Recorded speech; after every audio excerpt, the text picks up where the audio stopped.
Hello, hello. Happy Saturday, December 10th. I am up and about it this morning. I already did a home workout. It was called Inner Thigh Incinerator. It was actually pretty good. So I enjoyed that. And then I made myself a grilled cheese for breakfast because I pretty much only have bread and cheese in my refrigerator right now. But I actually have time to go to the grocery store. So I think after I do a few more things around here, I'm going to head over to do some legitimate grocery shopping. Not too much though, because in about week and a half, I'm going to be going home to the Bay Area and staying with my parents for the holidays. Again, the bonus of working at a university that is a Catholic university, we do get a wonderful holiday break. So I will actually be home from December 22nd until January 2nd. So that's very exciting. But I want to share the big news that I finished my Stephen West Twists and Turns MCal. Look at this baby. Woo! She looks like candy cane. And I very unintentionally made this Christmas themed. I was like, oh, I love red, and this white will be nice, and the gray will just go. And I'm like, oh, that's a Christmas shawl. But it's totally fine. I think the last part of yesterday's vlog, I had just finished this I-cord bind off right here. And then after that, I did some finishing touches where you had to kind of tack down this last loop here. I added on these last little I-cord details in there. And then I spent some time and I made tassels, which I will add on after it is done blocking, which I'm gonna go do in a moment. I did watch Nitty Natty's like her twists and turns part 2 video vlog, not entirely sure what you would call it, which was super helpful because she did kind of walk through how she made her tassels, and so I tried to do the same thing. She did this really cool like twisty thing for this part to make it like reinforce and look nice. Mine did not turn out super nice, but it was also like 11 o'clock at night and I was not gonna do it again. Plus, like, I feel like as long as it like looks plump and cute, I am gonna be very happy with it. I must say, folks, this is probably the most intensive thing I have ever made, so I'm feeling quite proud of myself. Because usually I like to play it safe. It is Gabs who is big on learning the new techniques. So this was definitely out of my comfort zone. I had a ton of fun. I think I would definitely do it again next year. Realistically, I did finish this in about 8 weeks. The MCal itself runs about 4 weeks. So I'm cool. I'm cool with it taking me about 8 weeks because then it's about 2 weeks per clue, and that feels very doable for me. So definitely gonna try again next year, but I better get going and blocking this if I want it to be dry in time for next Thursday's holiday party. Oops. The last thing I wanted to share is I do actually have quite a bit of yarn left over from all of them. So I started out with 2 skeins of the white, 2 skeins of this kind of burgundy, and then 1 skein of the gray, and I have plenty left over. So I'm not entirely sure what I'm going to do with this. This is a single ply, which I've never really used before, so I'm not entirely sure what to do with this, but I'll figure it out. If anyone has any like good single ply patterns, maybe a hat that doesn't use too much yarn, I would definitely welcome the recommendation, but I will just reball these because I like them to look nicer, and then put them back into the partially used balls container that I have in my craft room. Okay, now I can block.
It's a miracle, y'all. The chores for the day are done. The groceries have been retrieved.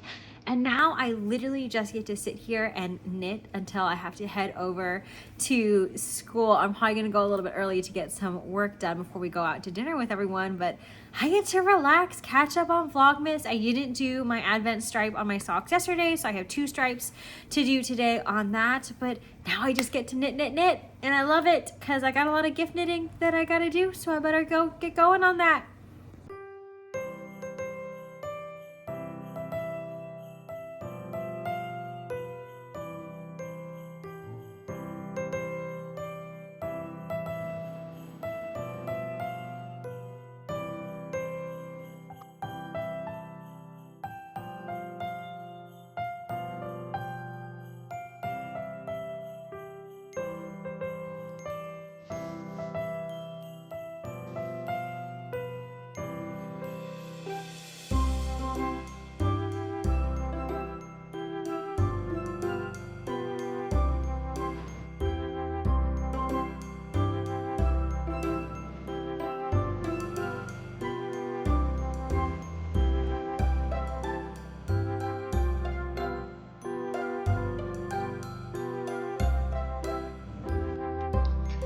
Right, we've got some good progress going on. I have finished one of the socks.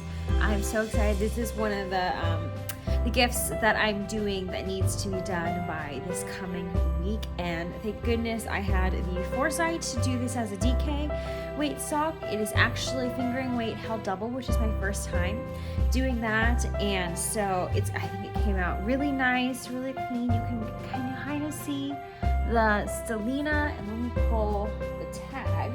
So this is Western Sky Knits, and the colorway is called Lagoon, and it is on their Twinkle Sock base, which is a 75-25 superwash merino nylon in Stellina. So this is coming out wonderfully, and I am ready to go ahead and cast on that second sock. So hopefully I can get that second sock done by, I'm guesstimating, Monday evening or so, because I do have to leave in about an hour or so to go to campus, and then I have the choir concert tonight, and then tomorrow I have a couple of plans with some friends. One of my best friend is coming down so we can have lunch together, and I have to prepare for the week. So generously I'm giving myself till Monday, which still gives me plenty of time to make sure I get this to my other friend who these socks are actually for. So I think we're on track. And then I have one other, pardon me, gift knitting sock that I need to do, but that I believe I'm into the gusset decreases on those, so that one should go by pretty quickly as well. Thank goodness all of my friends and family have tiny feet. And then I have to absolutely get going on the knee warmers for my grandma, so maybe when I go to work today I will print out that pattern, but I'm gonna go ahead and cast on the second sock. Okay, so what I did forget is that I do need to open today's Advent, which is Pillowpaw, not to be confused with Tillowpaw, which I believe was last weekend, question mark, I can't remember, but here we go with day 10. Ooh, very cute with the frosty theme. This looks like another DK, wonderful, because we're on the DK theme. I love it. That is so fun, wonderful. All right, now I gotta cast on those socks.